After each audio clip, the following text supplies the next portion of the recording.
We have talked about the historical accuracy of Gladiator, and this time we have another movie to put under the microscope, and that movie is Glory. Glory is renowned as one of the best movies about the American Civil War. It is also known for being one of the most historically accurate films ever made, but we will have to see about that. First, we will talk about the inaccuracies. Then we will talk about the accuracies. So make sure your rifles are clean and fill up your canteens, as we are going to be entrenched on this one for a while. Also, of course, this video contains spoilers for the movie, so if you haven't watched this movie already, go watch it. It is a fantastic movie. Now let's get into it.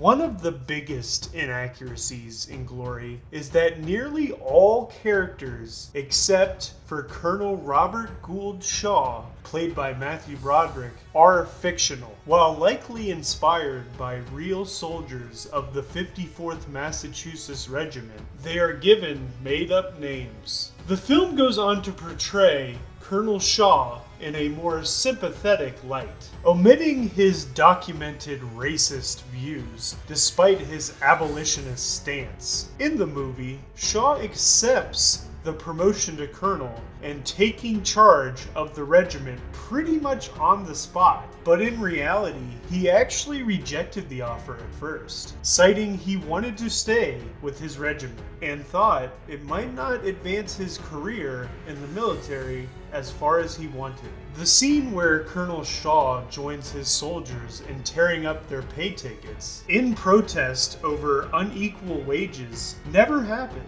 The pay disputes would unfortunately last until the end of the war. The regiment was mostly composed of free black men, including Frederick Douglass's sons, Charles and Lewis Douglass, rather than former slaves. The film's depiction of Private Tripp, played by Denzel Washington, being flogged for desertion is inaccurate, as flogging was banned in the Union Army. Additionally, the scene where the regiment celebrates Christmas is fictional, as the regiment was not formed until January 1863 and did not officially enter active duty till March 13, 1863. And the Second Battle of Fort Wagner and Shaw's death were on July 18, 1863, which is the end of the movie. So that means there is no way they could have even celebrated Christmas. The climactic Second Battle of Fort Wagner is also misrepresented. The attack is shown coming from the south, with the ocean on their left.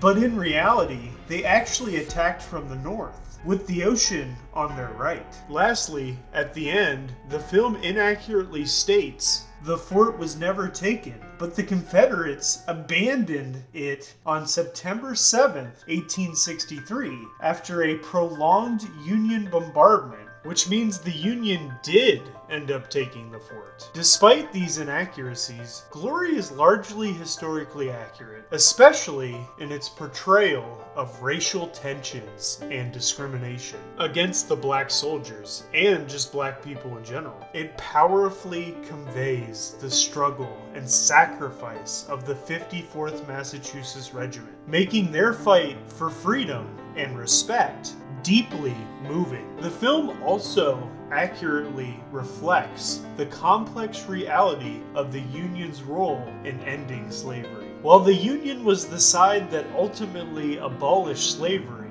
during the war, many white people within it did not view black people as their equals still.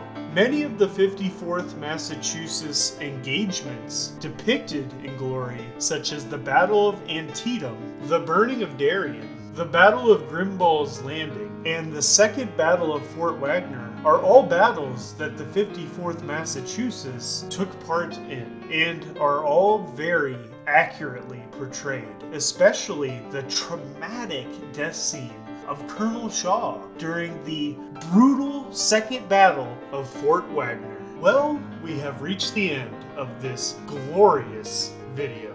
Did I leave out any inaccuracies or accuracies you think are interesting about the film? If so, let your voice be heard in the comment section below, and thanks for watching.